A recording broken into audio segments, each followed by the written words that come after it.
আজকে দেশের নেতৃবৃন্দকে সঙ্গে নিয়ে জাতির যে গুরুত্বপূর্ণ দায়িত্ব পালন করতে আমরা এসেছি, আল্লাহ তার জন্য আমাদের জন্য রহমত বর্ষণ করছেন। আল্লাহর রহমত নিয়ে আমি এই ঘোষণাপত্র পাঠ করব। বিসমিল্লাহির রহমানির রহিম। যেহেতু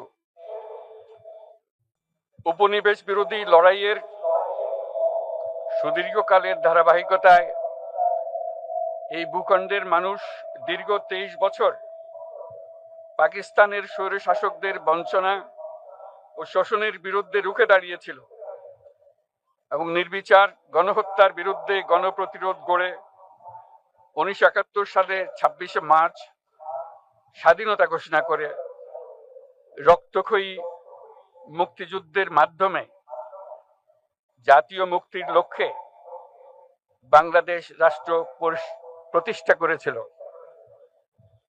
এবং যেহেতু বাংলাদেশের আপামর জনগণ দীর্ঘ আন্দোলন সংগ্রামের মধ্য দিয়ে এই ভূখণ্ডে স্বাধীনতার ঘোষণাপত্রে বিবৃত সাম্য, মানবিক মর্যাদা, সামাজিক সুবিচারের ভিত্তিতে উদার গণতান্ত্রিক রাষ্ট্র বিনির্মাণের আকাঙ্ক্ষাকে বাস্তবায়নের জন্য সর্বোচ্চ ত্যাগ স্বীকার করেছে, এবং যেহেতু স্বাধীন বাংলাদেশের 1972 সালের সংবিধান প্রণয়ন পদ্ধতি এর কাঠামোগত দুর্বলতা ও অপপ্রয়োগের ফলে স্বাধীনতা পরবর্তী আওয়ামী লীগ সরকার মুক্তিযুদ্ধের জন আকাঙ্ক্ষা পূরণে ব্যর্থ হয়েছিল এবং গণতন্ত্র ও রাষ্ট্রীয় প্রতিষ্ঠানগুলোর কার্যকারিতা ক্ষুণ্ণ করেছিল।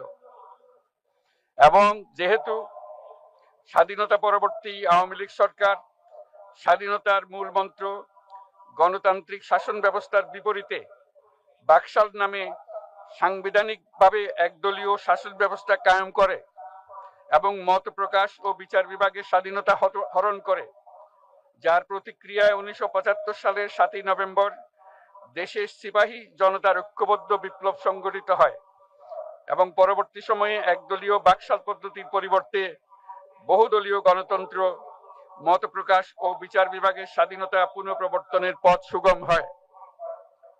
এবং যেহেতু 80-র দশকে সামরিক স্বৈরশাসনের বিরুদ্ধে দীর্ঘ 9 বছর ছাত্র জনতার অবিরাম সংগ্রামের মধ্য দিয়ে 1990 সালে গণ অভ্যুত্থান সংগঠিত হয় এবং 91 সনে পুনরায় সংসদীয় গণতান্ত্রিক শাসন ব্যবস্থার প্রবর্তন করা হয়। এবং যেহেতু দেশি বিদেশি চক্রান্তে সরকার পরিবর্তনের গণতান্ত্রিক প্রক্রিয়া ব্যাহত হওয়ায় 1/11 মতো ষড়যন্ত্রমূলক ব্যবস্থার মাধ্যমে বাংলাদেশে শেখ হাসিনার একচ্ছত্র ক্ষমতা, আধিপত্য এবং ফেসিবাদের পথ সুগম করা হয়। যেহেতু দীর্ঘ 16 বছরের ফেসিবাদী অগণতান্ত্রিক গণবিরোধী শাসন ব্যবস্থা কায়েমের লক্ষ্যে এবং একদলীয় রাষ্ট্র ব্যবস্থা প্রতিষ্ঠার অতি উগ্র বাসনা চরিতার্থ করার অভিপ্রায়ে সংবিধানে অবৈধ অগণতান্ত্রিক পরিবর্তন করা হয়, যার ফলে একদলীয় একচ্ছত্র ক্ষমতা ও আধিপত্য প্রতিষ্ঠার পথ সুগম হয়।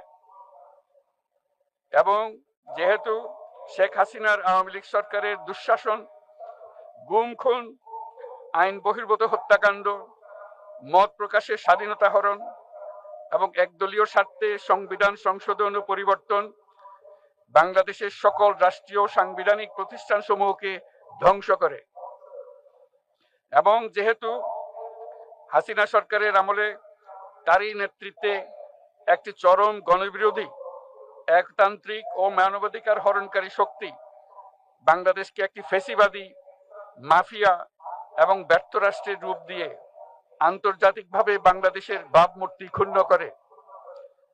এবং যেহেতু তথাকথিত উন্নয়নের নামে শেখ হাসিনার ফেসিবাদী নেতৃত্বে সীমাহীন দুর্নীতি, ব্যাংক লুট, অর্থ পাচার ও অর্থনৈতিক প্রতিষ্ঠানগুলিকে ধ্বংসের মধ্যে দিয়ে বিগত পতিত দুর্নীতিবাজ আওয়ামী লীগ সরকার বাংলাদেশ ও এর অমিত অর্থনৈতিক সম্ভাবনাকে বিপর্যস্ত করে তোলে। এবং পরিবেশ, প্রাণ বৈচিত্র্য ও জলবায়ুকে বিপন্ন করে। এবং যেহেতু শেখ হাসিনার ফ্যাসিস্ট সরকারের বিরুদ্ধে রাজনৈতিক দল, ছাত্র শ্রমিক সংগঠন সহ সমাজের সর্বস্তরের জনগণ গত প্রায় 16 বছর যাবৎ নিরন্তর গণতান্ত্রিক সংগ্রাম করে জেল জুলুম, হামলা মামলা, গুম খুন ও বিচার বহির্ভূত হত্যাকাণ্ডের শিকার হয়। এবং যেহেতু বাংলাদেশে বিদেশি রাষ্ট্রের অন্যায় প্রভুত্ব, শোষণ ও খবরদারিত্বের বিরুদ্ধে এদেশের মানুষের ন্যায়সঙ্গত আন্দোলনকে বহিঃশক্তির তাবেদার আওয়ামী লীগ সরকার নিষ্ঠুর শক্তি প্রয়োগের মাধ্যমে দমন করে। এবং যেহেতু অবৈধভাবে ক্ষমতা অব্যাহত রাখতে আওয়ামী লীগ সরকার 3টি প্রহসনের নির্বাচনে, এর জাতীয় সংসদ নির্বাচন, এদেশের মানুষকে ভোটাধিকার ও প্রতিনিধিত্ব থেকে বঞ্চিত করে। যেহেতু আওয়ামী লীগ আমলে ভিন্ন মতের রাজনৈতিক নেতাকর্মী, শিক্ষার্থী, তরুণদের নিষ্ঠুরভাবে নির্যাতন করা হয় এবং সরকারি চাকুরিতে একচেটিয়া দলীয় নিয়োগ এবং কোটাভিত্তিক বৈষম্যের কারণে ছাত্র, চাকুরি প্রার্থী, নাগরিকদের মধ্যে চরম ক্ষোভের জন্ম হয়। এবং যেহেতু বিরোধী রাজনৈতিক দল সংগঠনের উপর চরম নিপীড়নের ফলে দীর্ঘদিন ধরে জনরোষের সৃষ্টি হয় এবং জনগণ সকল বৈধ প্রক্রিয়া অবলম্বন করে ফ্যাসিবাদ বিরোধী লড়াই চালিয়ে যায়। এবং যেহেতু সরকারি চাকরিতে বৈষম্যমূলক কোটা ব্যবস্থা বিলোপ ও দুর্নীতি প্রতিরোধে বৈষম্য বিরোধী ছাত্র আন্দোলন চলাকালে আওয়ামী লীগ সরকার কর্তৃক ব্যাপক দমন পীড়ন, বর্বর অত্যাচার, মানবতা বিরোধী হত্যাকাণ্ড চালানো হয়, যার ফলে সারা দেশে দলমত নির্বিশেষে ছাত্র জনতার উত্তাল গণবিক্ষোভ, গণ অভ্যুত্থানের রূপ নেয়। এবং যেহেতু ফ্যাসিস্ট শক্তির বিরুদ্ধে অদম্য ছাত্র জনতার অভ্যুত্থানে রাজনৈতিক দল, ধর্মীয়, সামাজিক, সাংস্কৃতিক, পেশাজীবী, নারী ও শ্রমিক সংগঠন সমূহ সমাজের সকল স্তরের মানুষ যোগদান করে এবং আওয়ামী ফ্যাসিবাদী বাহিনী রাজপথে নারী, শিশু সহ প্রায় 1000 মানুষকে নির্বিচারে হত্যা করে, অগণিত মানুষ পঙ্গুত্ব, অন্ধত্ব বরণ করে। আন্দোলনের চূড়ান্ত পর্যায়ে সামরিক বাহিনীর সদস্যগণ জনগণের গণতান্ত্রিক লড়াইকে সমর্থন প্রদান করে।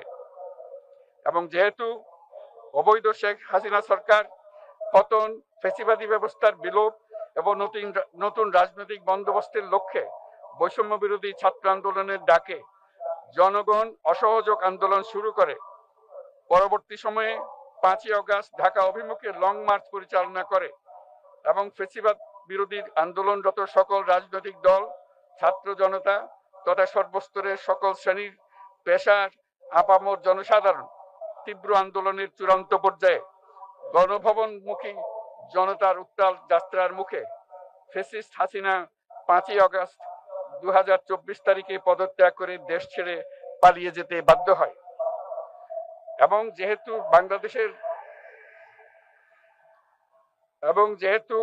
বাংলাদেশের রাজনৈতিক ও সাংবিধানিক সংকট মোকাবেলায় গণ অভ্যুত্থানের মধ্য দিয়ে ব্যক্ত জনগণের সার্বভৌমত্বের প্রত্যয় ও প্রয়োগ রাজনৈতিক ও আইনি উভয় দিক থেকে যুক্তিসঙ্গত, বৈধ ও আন্তর্জাতিকভাবে স্বীকৃত। এবং যেহেতু জনগণের দাবি অনুযায়ী এরপর অবৈধ দ্বাদশ জাতীয় সংসদ ভেঙে দেওয়া হয় এবং সংবিধানের 106 অনুচ্ছেদ অনুসারে সুপ্রিম কোর্টের মতামতের আলোকে সাংবিধানিকভাবে ডক্টর মোহাম্মদ ইউনূসের নেতৃত্বে 8ই আগস্ট 2024 তারিখে একটি অন্তর্বর্তীকালীন সরকার গঠন করা হয়।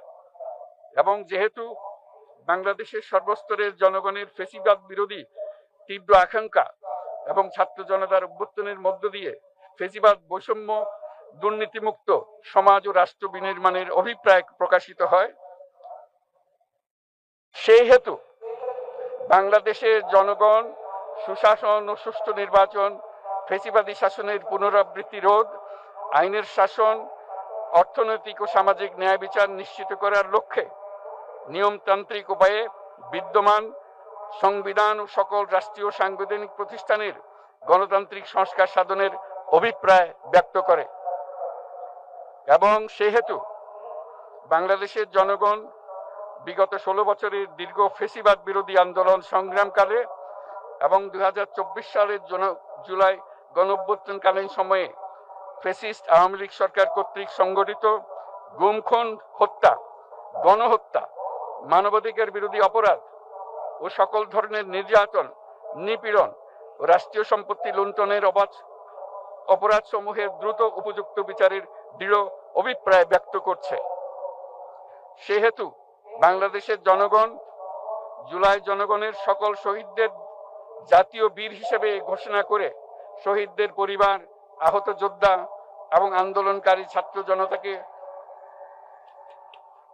প্রয়োজনীয় সকল আইনি সুরক্ষা দেওয়ার অভিপ্রায় ব্যক্ত করেছে।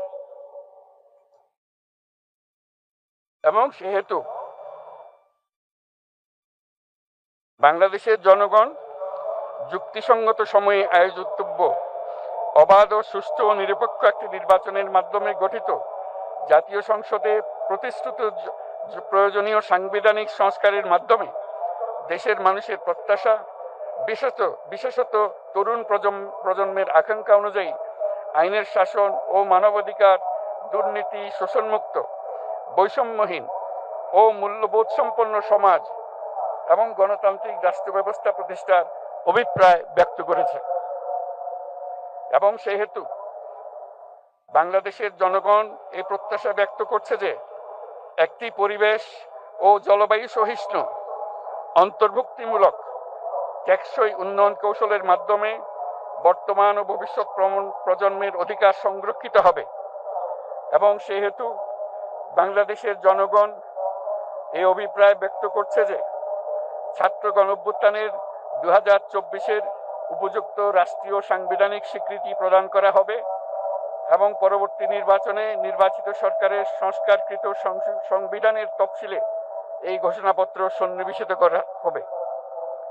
এবং 5ই আগস্ট 2024 সালে গণঅভ্যুত্থানে বিজয়ী বাংলাদেশের জনগণের আকাঙ্ক্ষার প্রতিফলন হিসেবে এই ঘোষণা প্রণয়ন করা হলো। জাতির সার্বিক মঙ্গল কামনা করে আমি জুলাই ঘোষণাপত্র আপনাদের সবার সামনে উত্থাপন করলাম। আল্লাহ সকলের জন্য মঙ্গল দান করুন, জাতির জন্য মঙ্গল নিয়ে আসুক। সবাইকে ধন্যবাদ। আল্লাহ হাফেজ।